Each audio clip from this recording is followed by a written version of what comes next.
So the question is, does this brand new Morphomon make the Eosmon deck any better? Well, I mean, it looks like it does a lot of things, but honestly, I don't know. Let Sam tell you.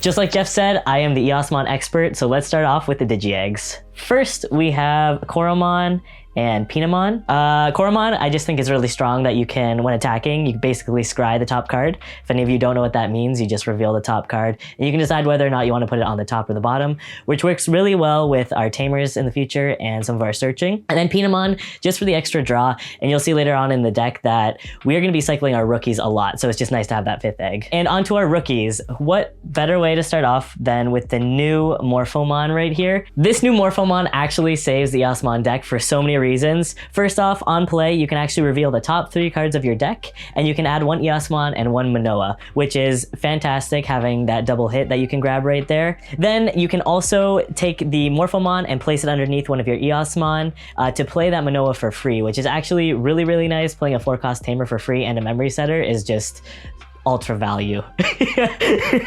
But in this deck, I don't necessarily hard play this card. We go for the inheritable most often, which is your turn once per turn. When another Eosmon is played, this Digimon can actually Digivolve into an Eosmon in your hand, reducing the cost by 3, which is amazing because the big Eosmon was always the big problem because it Digivolves for 5. So this can actually Digivolve for 2, or you can Digivolve into your level 5 for free. So that's why this card is amazing and must have at 4.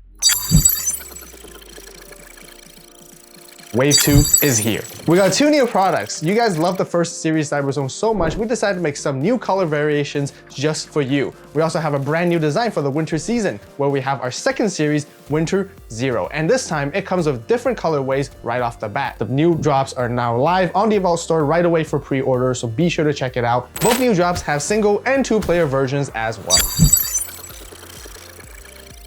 So then we have the good old BT6 Morphomon right here. It has on deletion, reveal the top 5 cards of your deck. You can grab an Eosmon or a Manoa, and then you return the rest to the bottom of your deck in any order.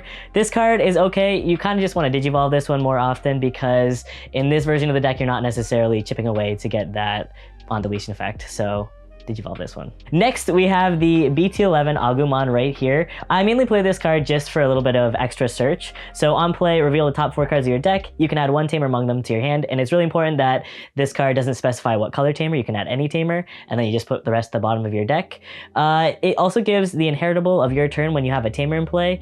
This Digimon gets an extra 2,000, which is kind of nice because you'll be swinging a lot with your level 5s. So to get that extra 2k boost, kind of sometimes keeps you alive a little bit more than just the regular 6k DP. But yeah, this card is just on play. This deck revolves around Tamers, so it just helps you get that little bit of extra search. Rounding off with our rookies, we have 3 copies of Ukomon right here. This card is amazing because you'll see later on in the deck how we're going to utilize its effects, but your turn, once per turn, when one of your Digimon moves from the breeding area to the battle area, you can hatch an egg and you also gain a memory, which works really well later on with our combos, and I'll show you in the combo section, so keep watching. That's it for the rookies. Now we are on to the level 4s. Starting off, we have none other than the level 4 Eosmon.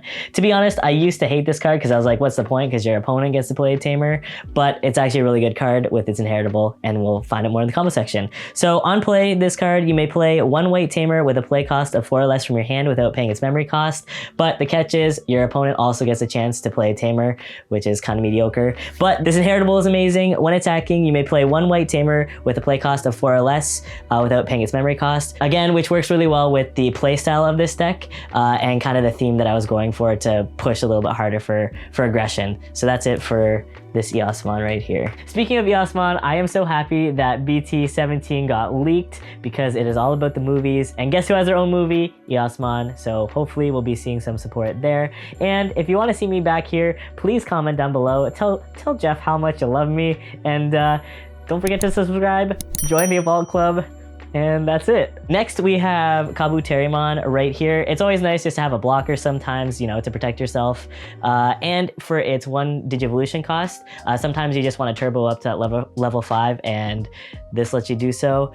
When attacking though, you lose 2 memory, so you kind of preferably don't want to attack with it, but it's just nice to have as a little bit of a safety net. Rounding off the level 4s, we have Rapidmon right here. This card is just fantastic, especially for this meta, because one big weakness of this deck is those Floodgate rookies, and this Rapidmon works really well because you have so many Tamers that you can suspend multiple Digimon and just always get its effects off, which are when Digivolving, suspend one of your opponent's Digimon for each Tamer that you have in play. Most of the time, you'll have quite a few Tamers out that you can suspend multiple of their Digimon, and then on the plus side, you also get to remove Digimon by minusing them by 5k. So that's why Rapidmon is crucial in this deck, just to remove those floodgates and you don't get stuck. Starting off and rounding off the level 5s, we have 10 copies right here of Eosmon from BT6. This is kind of the bread and butter of the deck. It is your engine, so to speak. Some of you might be wondering why we're playing 10 copies of this card in the deck and why it's not illegal. Well, the card says itself that you include up to 50 copies of this card with this card number on it. So you can have more than one, more than 4.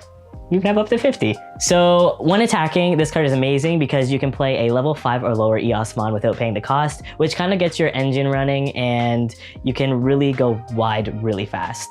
It also has the inheritable of this Digimon gets 1000 DP, which works out, you'll see later when we get to the level 6s. Well, later, I mean right after this, because we're done.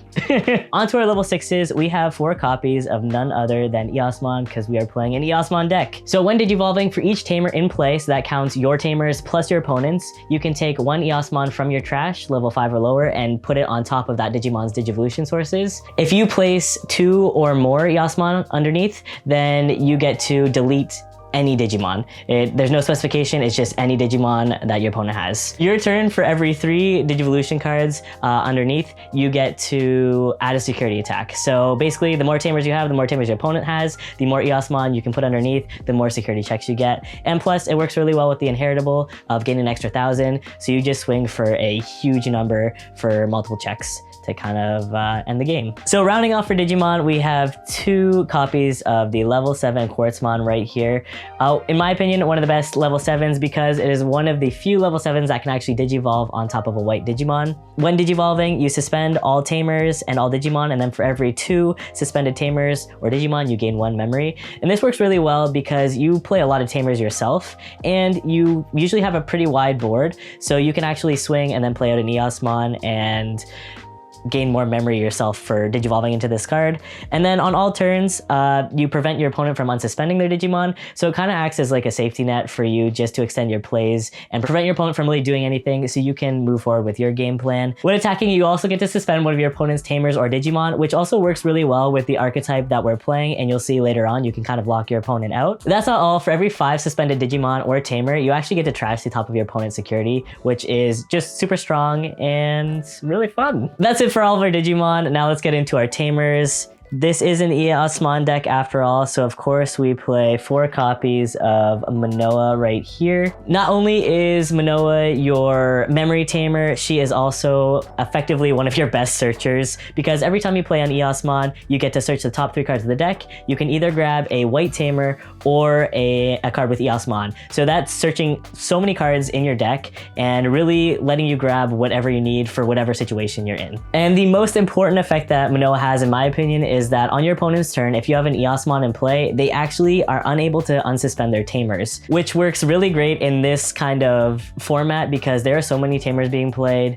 So many decks right now are using Tamers such as Vaccine and all that to gain memory, and you're just basically turning that off. So it's a really good way to lock out your opponent. And then again, for another searcher of the deck, we have Analog Youth right here. This is great because it lets you grab the pieces that you otherwise can't grab with Manoa. And on top of that, with the way we're playing this deck, it actually lets you cycle your eggs quite frequently and also gain memory for swinging with your level 5s, which is primarily what you're doing in this deck. So it works really, really well. And on top of that, because the search is going into your trash, it also fuels your trash for playing that level 6 Eosmon, so you have even more sources to tuck underneath. And for the final Tamer of the deck, we have this Tamer right here, Louis. He is, in my opinion, one of the best cards that come out in this set, and actually really helps the deck just as much as the new Morphomon. On play, you may move one of your level 3 or higher Digimon from the breeding area to the battle area, which is really amazing because in this deck, you can actually play Louis for free quite a bit and go wide really fast. And then also on your turn, when one of your Digimon are moved from the breeding area to the battle area, you can actually suspend Louis to gain a memory, which again, you're going to be playing multiple of these, most likely for free. So it's just free resources when you suspend and you move from the breeding area. So really good addition to this deck in my opinion. And last but not least, we have the option cards. We have just one copy of X Program. I just included it as kind of like a safety net. Sometimes it's just nice to have that hard reset for the game if you're just not doing well and you're not being able to see your pieces. And a lot of the time you're playing white cards, so you will have the sources to be able to just hard play this card. If you need to, it'll really put your opponent back. So tech choices. Starting off, we have an alternative egg you could be playing, which is Argomon. This egg is always really good because your turn when this Digimon becomes unsuspended during your unsuspend phase, you can actually gain a memory. So it's really nice to play with your memory tamers because then you're kind of just starting off at 4 memory, which is just really nice to have on your turn. So next we have Terriermon right here. It's just always a nice floodgate to have just in case your opponents are gaining memory. It just depends on the meta more so, but just a very nice addition in case you feel like you need it. So for an alternative Eosmon, we have the other level 6 right here from BT7. On your turn, all your other Eosmon get the extra 1,000, which is sometimes kind of nice. And also on deletion, you can play a level 5 or lower Eosmon for free. Again, also kind of nice, but I just didn't feel like it fit in with the playstyle of this deck, but it is a good card overall. Moving on, we have some other tamers that you can play. I'm not going to speak about each one. I just wanted to let you guys know that there are so many white tamers now when Eosmon came out, but there's so many white tamers, so depending on your playstyle, you can choose to tech any of these in. They all have different effects and different abilities, so whatever you feel that you like or is working well in the meta, you can just tech in and you have so many options now. Another form of removal is this cutting edge right here, Eosmon's signature move. It lets you play an Eosmon level 5 or lower from your hand, as well as deleting something at the same time, which is really neat and just always moving you forward in your game. You could also be playing Emergency Program Shutdown, which is kind of neat because this deck, you're kind of like locking out your opponent, so why don't you further that game plan and not let them play option cards? And then they'll just be really mad at you, which is fantastic when you're playing. So yeah, again, another nice tech choice. It also does it when checked in security. For the rest of that turn, they also can't use option cards, so good card. So you can also play win rate 60%. It's a great card because it helps you be more efficient, not only with your digivolving, but also with placing things into your trash to further your game plan and getting out that level 6 Eosmon with having as many things in its sources as possible. And last, we also have Samada Santi. This again just helps you further lock your opponent, so if they're not suspending their tamers, you get to suspend them for them. So works out really well, again, with your Manoa and your Eosmon. When it's hit in security, does the exact same thing, so yeah. So combo section, starting off with your opening hand, you're kind of just looking for any one of your tamers here, and then ideally a rookie and this level 4 specifically, just because, again, it's inheritable so good, and we'll get to that in a second. If perchance you end up getting the Yukomon, in this deck, I don't typically like to digivolve that card because it does you no favors being in your raising area, or just the fact that you can't actually digivolve onto it with your Eosmon because this level 4 cannot digivolve onto a white. So it's kind of just useless in the back unless you're really desperate for a draw. So starting off the game, you would like to hatch an egg. First turn play, usually I either like to go into a Morphomon, just any kind of green rookie, whatever you have in the back here, and then you want to either kind of establish a tamer or try and get into your level 4 there. Whatever you have access to is whatever you would like to go into, because again, you're going to be playing tamers for free quite a bit. So usually when you have your level 4, if the next turn you have enough memory to do so, it's kind of nice to establish that level 5 already in the back, just because, again, getting access to that what level 4 Eosmon's inheritable is really, really crucial to the way that this deck is played. Again, you just want to make sure you have a nice amount of tamers in your hand. And if you don't, you can again just play your searcher to reveal the top 4 cards of your deck and grab whatever you need for that time. Moving out, we have a couple things right here that we can do right off the bat, and which is really neat to even turn 3 to get you turboed to the next step. So when we swing with this card right here, ideally you want to resolve your effects from the bottom up in your inheritables, just because it gives you the most value that way. So again, with Coromon, you can look at the top card of your deck. Typically, I like to look to see if it's something that I can grab with one of my other effects. So ideally, you want it to be either an Eosmon or a white tamer that you can pick up. So in this case, I would put the Morphomon to the bottom.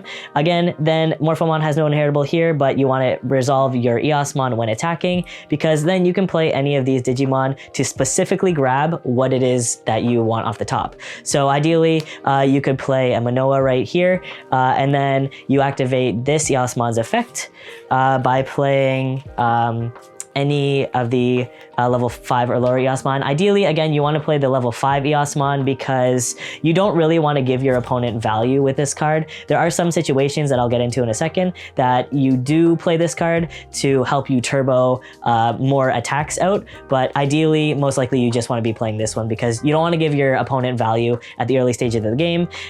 When they're already established with Tamers, it's not as bad to hard play this again, but early stages of the game, you don't want to give them that value.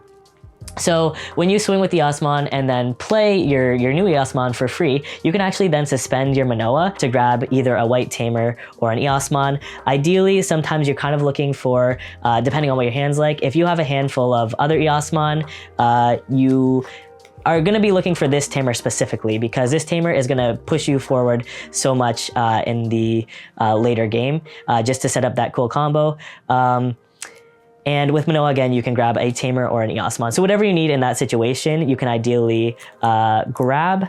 So moving on, you ideally want to have like this kind of setup here in the back. So then next turn, you would swing again with your Eosmon and play this Louis right here, which again lets you turbo. So then now you've just played a Tamer for free, you've played a Digimon for free, and you can promote another Digimon to get even more value just like that. Ideally, you want to play the Ukomon at the beginning stages of the game, just so that you can make even more cool combos by, again, playing the Louis, hatching another egg, and you can turbo even faster because as you start gaining more progress, you might have more than one of the level 4 Eosmon in play to actually play a couple of Louis in one turn, just getting so much value and so much board presence just like that. And let's say you Digivolved into this other Morphomon right here, and you had the same kind of stack going. Then this is where you progress into your level 6. So if you had this board set up and you swing with this level 5 Eosmon, and now you get to play another Eosmon, you can actually activate this Morphomon's inheritable right here to Digivolve for way less cost, 3 less cost actually, into your level 6 Eosmon right here. And then you would take your other Eosmon that you have established in the trash and put them underneath this Eosmon to get even more checks. So we have 3 tamers, whatever your opponent had. Let's say they had 1 tamer. You would put that number of Eosmon from your trash underneath your Eosmon's top Digivolution source, just like that. I don't know if you can see that, so I'll move it further down. Sometimes, again, you can even further your game because you can put any Eosmon underneath, level 5 or lower. You can actually specifically try and grab this Eosmon, again, to further your plays, to play more Tamers. If you need more search, the more Manoas you have, the more you can cycle and just grab more Eosmons to continue that kind of snowball effect. And then when attacking with this, you kind of can just finish out the game a little bit or just put immediate pressure just for that turn to just clear out so many security. So again, you get an extra security attack for every 3 underneath. So and a whole lot extra DP. So you're kind of not very vulnerable to many of the Digimon that are in the game. And then for a safety net, you always have this Quartzmon that you can go into on your turn. Again, you're gonna have so many Tamers and so many Digimon that you're gonna be almost giving yourself so much memory for Digivolving into this card. Sometimes you can even actually Digivolve here and then keep it your turn so you can actually swing with this, trash the security, and go for game that way. But again, this is just a nice safety net to have just to, again, forward your plays so you can have this nice cool setup to continue making these Louis combos and just playing as much stuff for free as you possibly can. Also, in this deck, Floodgate rookies are one of the hardest things, especially in this format, because there's so many cards right now that let you play other Digimon by effects, and that's just why I tech in the Rapidmon here, because you are playing so many Tamers again that is just such a nice way to remove those floodgates so you can keep continuing to move forward and win the game and just doing these insane combos. Two things I forgot to mention as well with the rookies is these two, I actually never hard play them, just for the fact that sometimes the on deletion just doesn't come up because you're not trying to. This build more focuses on building that stack to get that level 4 inheritable. So just swinging, unless you're really desperate, swinging to get the on deletion search doesn't really do too much for you at the beginning of the game. And then same with this card right here. Sometimes you have to have, it feels like too much established to be able to hard play this and then tuck it underneath to get that effect. So in my opinion, it's just safer to build it in that stack right there. There are some situations where swinging with this in late game actually help out quite a bit, because if you play Louis, push this out, swing, it can help you find the piece that you need to solidify the game for you. But otherwise, yeah, just Digivolve these ones in the back. You like this playmat that we're using? Well, if you do, check out the AVAULT store right now for some awesome promotions. And if you want to see this deck in action, click this link right here and let me know how I did down in the comments. Do you like me as a guest? If not, well, you're stuck with me in BT14 because I'm coming back to do this again.